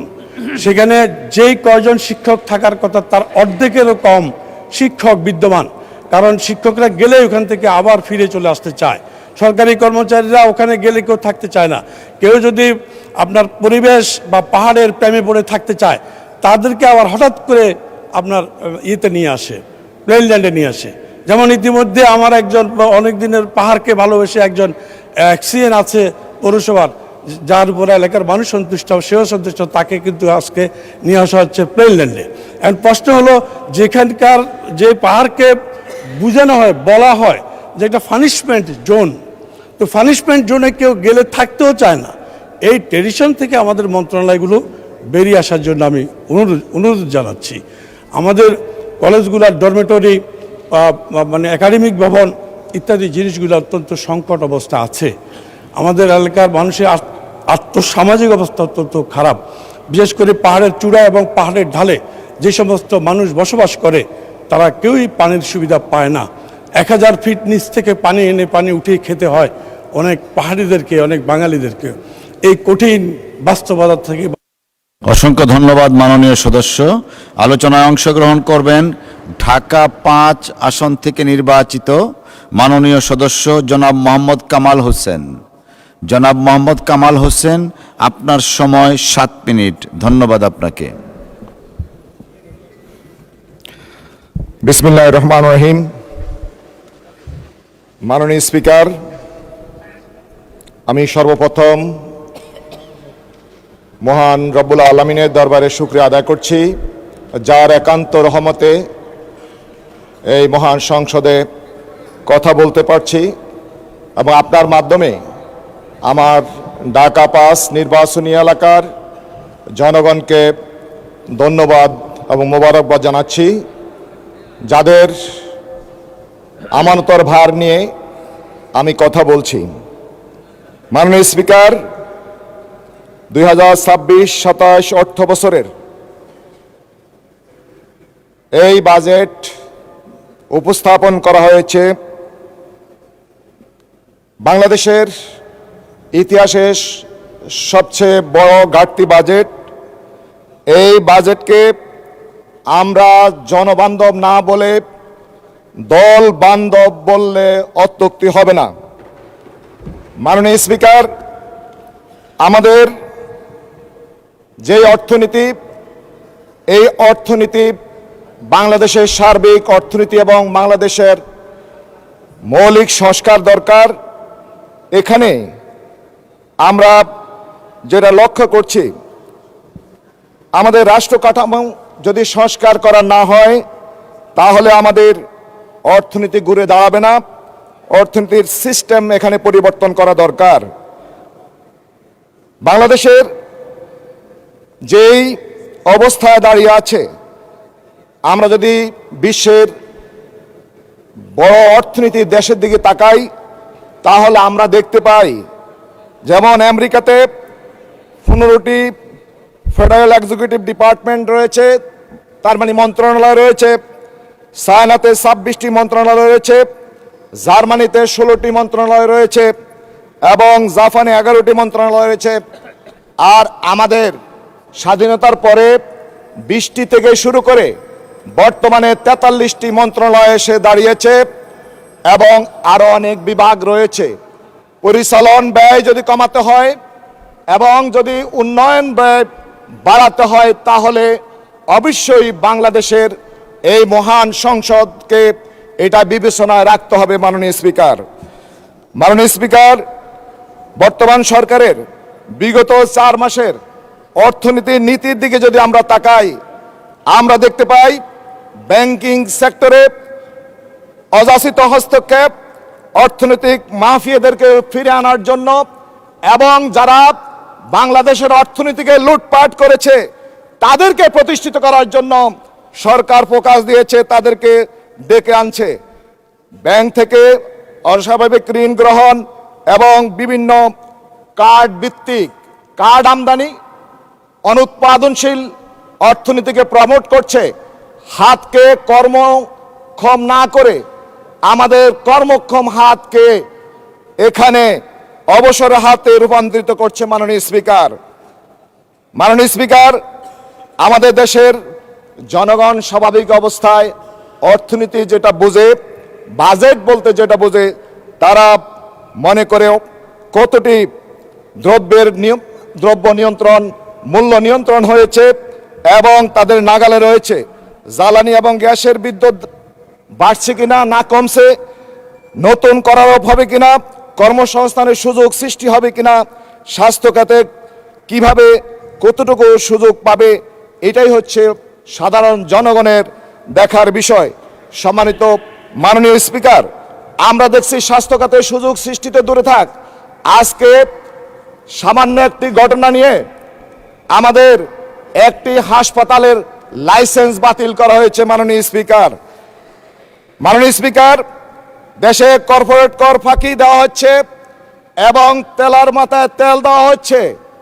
বিগত 2022-23 অর্থ বছরে একটি সংস্থা রিপোর্ট অনুসারে 2,26,000 কোটি টাকা এখানে তাদেরকে কর মওকুফ করা হয়েছে, যাহা অত্যন্ত উদ্বেগজনক। মাননীয় স্পিকার, যেই সংসদে ঘন্টার পর ঘন্টা আলোচনা করে আইন পাশ করা হয়, সেই সংসদকে পাশ কাটিয়ে এই যে লক্ষ লক্ষ কোটি টাকা তাদেরকে কর মওকুফ করা হচ্ছে, এটা কোনো অবস্থায় মেনে নেওয়া যায় না। জনপ্রতিনিধিদের সামনে আলোচনা করে এটা সিদ্ধান্ত নেওয়া দরকার। মাননীয় স্পিকার, আমাদের রাজস্বের উন্নয়ন কেবলমাত্র রাজস্ব আদায়ের মাধ্যমে রাষ্ট্রের উন্নয়ন নির্ভর করে না, নির্ভর করে রাজনৈতিক সদিচ্ছা, দুর্নীতিমুক্ত, সৎ, যোগ্য, দক্ষ প্রশাসন এবং নীতি বাস্তবায়নের মাধ্যমে। মাননীয় স্পিকার, দুর্ভাগ্য হল দেশে সুশাসন শব্দটি রাজনৈতিক দুর্বৃত্তায়ন এবং দুষ্ট চক্রের জালে আবদ্ধ, ফলে অর্থনৈতিক মাফিয়া তন্ত্র তৈরি হচ্ছে, দেশের টাকা লুটপাট হচ্ছে এবং স্বচ্ছতা এবং জবাবদিহিতার অভাবে জনগণের অধিকার জনগণের কাছে যাচ্ছে না। প্রতিটি সেক্টরে এমন এক দুষ্ট চক্র এখানে এস্টাবলিশড হয়েছে 55 বছরে। আমরা দেখছি যেখানে যাচ্ছে কোথাও 10%, কোথাও আপনার 12.5% পার্সেন্টেজ, একেবারে জারুদার থেকে শুরু করে রাষ্ট্রের এফেক্স বডি পর্যন্ত সেখানে এস্টাবলিশড রয়েছে। মাননীয় স্পিকার, আমরা মনে করি এই অবস্থা থেকে যদি পরিত্রাণ পেতে হয় আমাদেরকে রাষ্ট্র কাঠামো সংস্কার, আমরা যে জুলাই গণ অভ্যুত্থান করেছি, মাননীয় স্পিকার আমার সময় শেষ হয়ে যাচ্ছে, একটু বাড়িয়ে দিবেন। মাননীয় স্পিকার, আমরা যে রাষ্ট্র বিপ্লব করেছি, এই বিপ্লবের মানুষের জনগণের আকাঙ্ক্ষা যদি বাস্তবায়ন না হয় তাহলে আমরা এই দুর্নীতি থেকে বের হয়ে আসতে পারবো না। মাননীয় স্পিকার, আমি বলবো আমাদের সংবিধানের 59 ধারায় বলা আছে সকল সেক্টরের নির্বাচিত প্রতিনিধির দ্বারা আমাদের সমাজ পরিচালিত হবে, রাষ্ট্র পরিচালিত হবে। মাননীয় সদস্য 2 মিনিট বাড়ানো হলো। ধন্যবাদ মাননীয় স্পিকার। আমাদের দেখছি এই সরকার নির্বাচিত হওয়ার পরে প্রত্যেকটি আপনার রাষ্ট্র কাঠামোয় নির্বাচিত প্রতিনিধির পরিবর্তে আমাদের সিটি কর্পোরেশনগুলোতে প্রশাসক বসানো হয়েছে। আমরা সিটি কর্পোরেশন থেকে আমরা যথাযথ ট্যাক্স পে করার পরও আমরা সার্ভিস পাচ্ছি না, কারণ সেখানে জবাবদিহিতা এবং জনপ্রতিনিধি না থাকার কারণে। মাননীয় স্পিকার, আমি আপনার মাধ্যমে শুধু আমার এলাকার কয়েকটি সমস্যা তুলে ধরতে চাই। মাননীয় স্পিকার, আমার এলাকায় গ্যাস সংযোগ আছে, গ্যাস পাচ্ছে না, মা বোনদের রান্নার দুর্গতি কোনো শেষ নেই। আমাদের দাবি গ্যাস দিন, না হয় বিল বন্ধ করুন। সিটি কর্পোরেশনের নিয়মিত ট্যাক্স যেভাবে আমরা দিচ্ছি সেভাবে আমাদের সার্ভিস প্রোভাইড করুন। মাননীয় স্পিকার, ঢাকা 5 আসনের জলাবদ্ধতা, পয় নিষ্কাশন এবং আমাদের রাস্তাঘাটের যে বেহাল দশা, এখানে 2017 সালে 9টি ওয়ার্ড সংযুক্ত হয়েছে এবং যেই ওয়ার্ডগুলো আগে আপনার ইউনিয়ন ছিল, এখানে আমাদের ন্যূনতম নাগরিক সুবিধা সেখানে পৌঁছেনি। মাননীয় স্পিকার, আমি মনে করি মাদক, সাদাবাজি, ছিনতাই, কিশোর গ্যাং দখলের বিরুদ্ধে ব্যবস্থা নিতে হবে। আমার এখানে আইডিয়াল স্কুল, যাত্রাবাড়ি আইডিয়াল স্কুলের শিক্ষকরা 20 মাস বেতন পাচ্ছে না। আমি মনে করি এখানে দুর্নীতিবাজরা বসে আছে এবং কায়েমি স্বার্থবাদীদের প্রমোটের কারণে এখানে একটি সিন্ডিকেট গড়ে উঠছে। এই সিন্ডিকেট ভেঙে দিতে হবে। মাতোয়াইল মা ও শিশু হাসপাতালকে 200 শয্যা থেকে 500 শয্যায় উন্নীত করতে হবে এবং লতিফ বাউনি এবং করিম জুট মিলকে খুলে দিতে হবে। মাননীয় স্পিকার, আসুন। ধন্যবাদ মাননীয় সদস্য। মাননীয় সদস্যবৃন্দ, সংসদের বৈঠক আসরের নামাজের জন্য 30 মিনিটস বিরতি দেওয়া হলো। আপনাদের সহযোগিতার জন্য অসংখ্য ধন্যবাদ।